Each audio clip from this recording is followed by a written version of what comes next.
Praise the Lord. ஆண்டவராக இயேசு கிறிஸ்து நாமத்துல இந்த தேவ சமூகத்து அப்பத்துல உங்க எல்லாரையும் சந்திக்கிறது மிகவும் சந்தோஷமாக இருக்கிறது. இன்று வேத சிந்தையில நெகேமியாவின் புஸ்தகம் 1ஆம் அதிகாரம் 3வது வசனம். அதற்கு அவர்கள், சிறையிருப்பில் மீந்திருக்கிறவர்கள் அந்த தேசத்திலே மகா தீங்கையும் நிந்தையும் அனுபவிக்கிறார்கள்.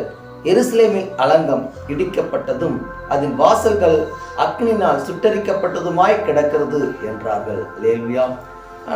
ஆண்டவராக இயேசு கிறிஸ்து நாமத்துல எப்பொழுதும் சுகமாய் வாழ்ந்திருக்கிற ஜனங்களே, கர்த்தருக்குள்ளே தரித்து நிற்கிறவர்களே, இங்கே நெகேமியாவை பார்த்து ஒரு செய்தி அனுப்பப்படுகிறது. அவருக்கு சொல்லப்படுகிறது என்னன்னா, கர்த்தரால் மீட்கப்பட்டிருக்கிற ஜனங்கள் இப்ப தீங்கை அனுபவித்துக் கொண்டு இருக்கிறாங்க. எதனால? அவங்களுக்கு தீங்கு அதிகமாக அவங்க வாழ்க்கையில அதிக காரியங்களால அவங்க வெறுமையாக்கப்பட்டு அடிமைகளாய் மாற்றப்பட்டு கொண்டு இருக்கிறாங்க. எதனால? எருசலேமில் அலங்கத்தை என்ன பண்ணிட்டாங்க? இடித்து போட்டாங்க. அதை அக்னினால் சுட்டரிச்சு போட்டாங்க. இந்த காரியங்களால அந்த இஸ்ரவேல் ஜனங்களுடைய ஆசீர்வாதங்கள் எல்லாம் கேடு அவங்க எல்லாம் தீங்கு அனுபவித்துக் கொண்டிருக்கிறாங்க அப்படின்னு நெகேமியாவுக்கு செய்திகள் அனுப்பப்படுகிறது, அங்க சொல்லப்படுகிறது. அவன் கேட்ட உடனே மகா துக்கித்து அழுது புலம்பி தேவனுக்கு முன்பா உட்கார்ந்து, ஆண்டவரே, உங்க அலங்கை இடிக்கப்பட்டுச்சு, ஆனா அதை கட்டுவதற்குண்டான பலன் இவர்களுக்கு இல்லாதே போயிற்று. பலன் இல்ல. யார் அதுக்கு முன்னுரிமை கொடுத்து எடுத்து செய்யறதுக்கு யார்கிட்டையும் அந்த பலனும் இல்ல. அதுக்குண்டான காரியங்கள் செய்வதற்குண்டான அவர்கள் யோசனைகளும் இல்லாதே அங்கே தத்தளித்துக் கொண்டு இருந்தாங்க.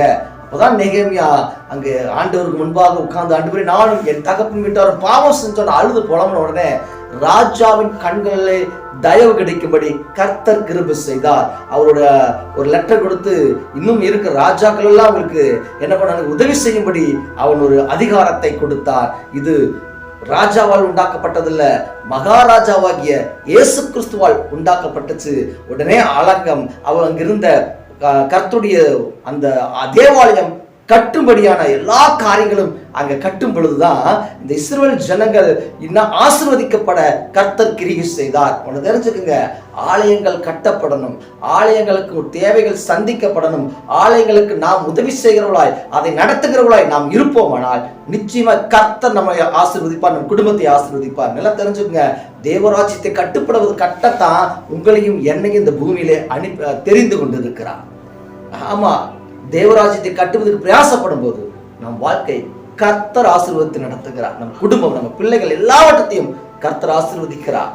நல்லா தெரிஞ்சுக்கொள்ளுங்க, தேவனுக்கு பிரியமானதை செய்து அவருடைய ஆலயத்தை கட்டி நாம் எப்போதும் அவரை பிரியப்படுத்துவோம்னா நிச்சயமா நம்மளை பிரியப்படுத்தும்படி கர்த்தர் நம்மளை ஆசீர்வதிப்பார்.